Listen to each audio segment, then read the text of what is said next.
Don't play it at home alone at night. I think it's all about the zombies, I'm sorry to say. This is the end of the world. This is a zombie apocalypse. I was like so in love with the game that I really wanted to make it into a movie.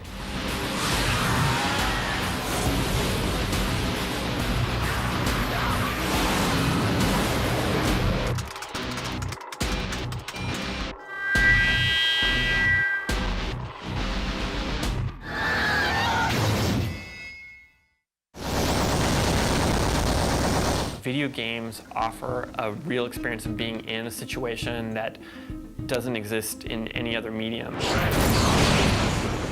When you are doing a video game, it's really you there, and you really feel like you went through that experience. Video games give fans an opportunity to be part of the story, and obviously it's interactive, and it's much longer. You can be part of a much longer narrative.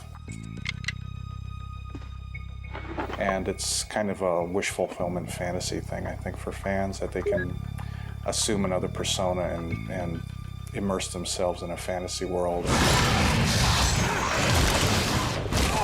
As gaming has become more sophisticated, and as gaming platforms have become more sophisticated, the games have evolved from being simply puzzles or shooters or fighting things into stories and to immersive worlds. Okay, let me handle this.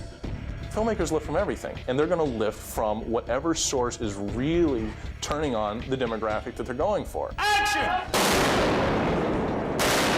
The first to use video game technology is pretty obvious. It's Tron. I mean, it's really well known, and it's a complete cult film in our industry. Everyone that I work with loves Tron. Tron, I think, was completely playing off the idea of what you could do technically with video games, and also was the first idea where they said, we're going to make a movie and we're going to tie it in with video games, and they did that very effectively. I made a movie called Mortal Kombat, and after that film opened at #1 in America, I got offered a lot of other adaptations of video games. People in the video game business really like Mortal Kombat because it was probably the first movie that took a video game and made it, really made it happen on the screen.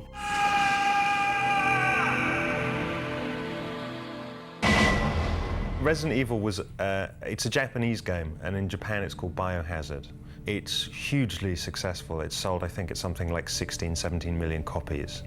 And there are 5 separate Resident Evil games now.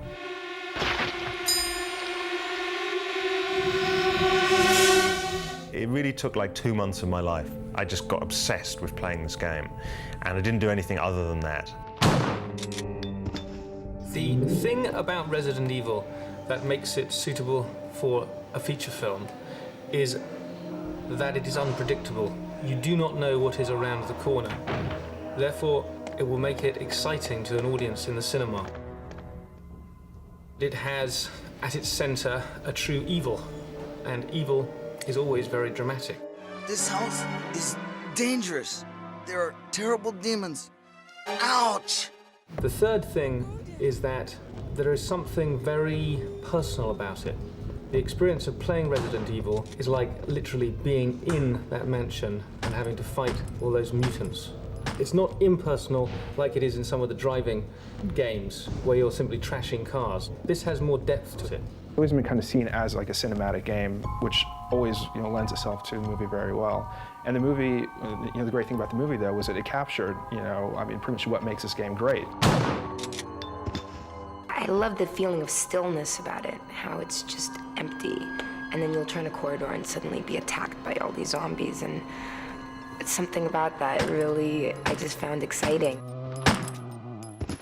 I think what attracts me most about the game is the fact that once you get into it, it is like being in a Hitchcock film because of the silence involved and the mansions and the quietness and the stillness of your surroundings, and knowing that there's zombies out there, and knowing that you're in the midst of danger all the time. The first game has a set of characters, and then the sequel actually follows a completely different set of characters in a different location. They're not in a mansion in the woods anymore, they're in a nearby city, Raccoon City, which is all abandoned. when you look at all the games taken together, you know, it was a really wide range of characters in different locations following different storylines. And that kind of made an adaptation extra challenging because, you know, if you go and do an adaptation of Resident Evil 1, you risk alienating all the people who love Resident Evil 2 and the characters from Resident Evil 2. So if you're watching a straight adaptation of Resident Evil 1, the game, there's no suspense. You know who's going to live, who's going to die, you know what the story is. And I felt that would make a very unsatisfying adaptation because why not just go and play the game again? The idea I came up with was to do a prequel. In the very first game, you go into the woods and there's a mansion, and below it is a high-tech research facility. And it's all overrun with undead and mutants and creatures, but it's never really explained what's happened. You know, the backstory to that is never really explained. And that's what the movie does, is the movie kind of is the lead-up, is the prequel to the very first game. The T-virus escaped into the air conditioning system, and an uncontrolled pattern of infection began. The virus is protean, changing from liquid to airborne to blood transmission. And in that way, it stays very true to the universe of the game, and it also expands upon that universe. So in a way, it's almost like another game. No pressure, guys. You require the 4-digit access code. I can give you the code, but first you must do something for me. And that was our approach, was to try and develop the movie as though it were just another Resident Evil game. Although the setting's familiar to people who know the game, the story isn't familiar. So whether you're a gamer or a non-gamer, you're starting from the same level. You don't know what the hell's going on.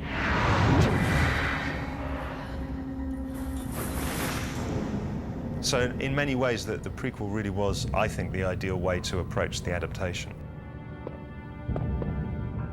The games have certain archetypes of characters. You know, they quite often focus on very, very strong female characters, young female characters. And that's why the movie focuses on Milla and Michelle Rodriguez, you know, and they are playing archetypes from the game, there's no doubt about that.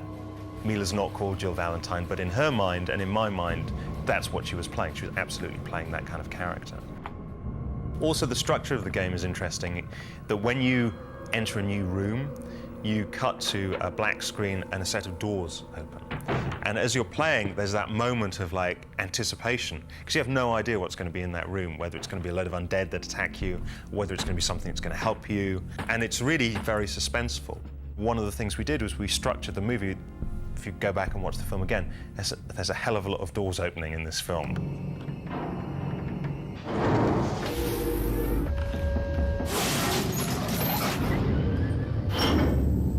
The Red Queen's an entirely new character that's just created for the movie.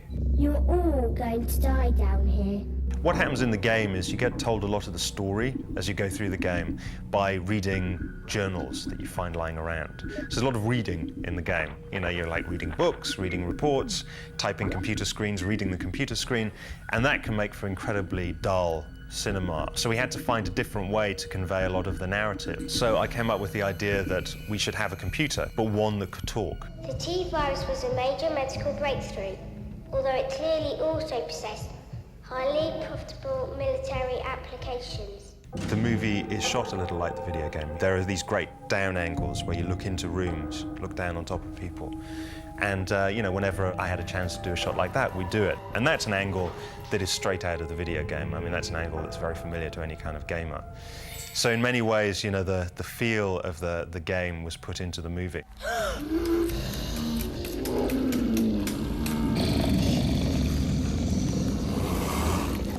The only one consistent creature that's been in every single one of the games are the zombie dogs. When people discovered I was making the movie, fans would always be the first question they ask is, are the dogs in the film? Are the dogs in the film? So it became obvious the dogs had to be in the film.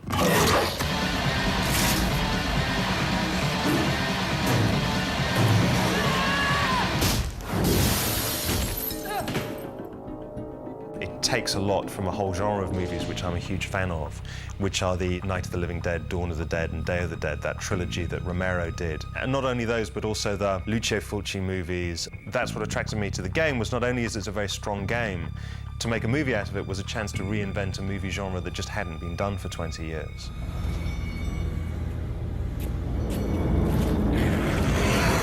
The first zombie movies came around, you know, they were the voodoo zombie kind of films from the early 30s. I Walked with a Zombie, White Zombie, and old movies like that. And in the original zombie movies, it wasn't so much you had to kill the zombies, it was you have to kill whoever is in charge of the zombies. And back in the day, it was the zombies were very mindless, and they weren't eating people. They weren't doing any of that. They were just, you know, they'd go and strangle it. It was like having an army of mummies, but you only ever had like 8 people.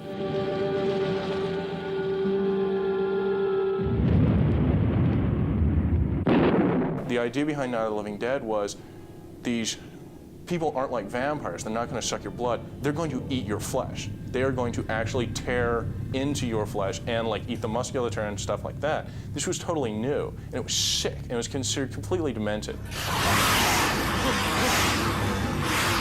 The rules of Romero's movies, you know, were picked up very much by the video game. So we were sticking true to the rules of the video game.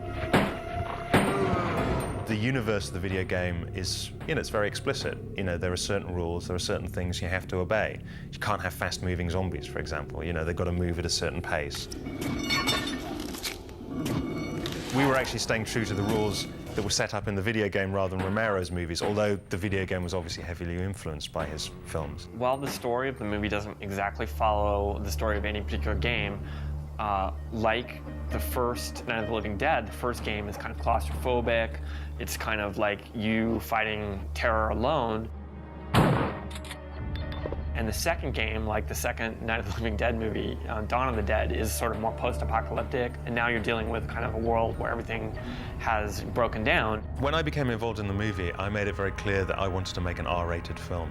I mean, there was never any question of that in my mind, because I think to be true to the video game, there was no way you could make this into a PG-13 movie. Bitch isn't standing now. And I knew it would become a battle at some point, because PG-13 movies can play to a broader audience and can make more money. So at some point, you always get the question, can't we make this a PG-13? For us to have made a PG-13 Resident Evil, the fans would have hated us. And I would have hated us as well, because that wouldn't have been Resident Evil. We couldn't have stayed true to the source material. Politicians and people who have particular social agendas tend to blame whatever is popular at the time for whatever social problem seems intractable at the time. In the 50s, it was comic books. 60s and 70s, it was television. And in the 80s, it was violent films, and now it's video games. I think it's kind of absurd to try and look at a movie like Resident Evil and say, all these guys shooting guns at zombies, which is a fantasy, is gonna affect our kids. But George Bush is blowing up another country right now, and that's not going to affect the kids. Video games change the language of films the way that other visual media have. Computers have allowed creative people to fulfill their wildest dreams and visions, and video games are one of those things. I think films have evolved and are continually evolving depending on the times.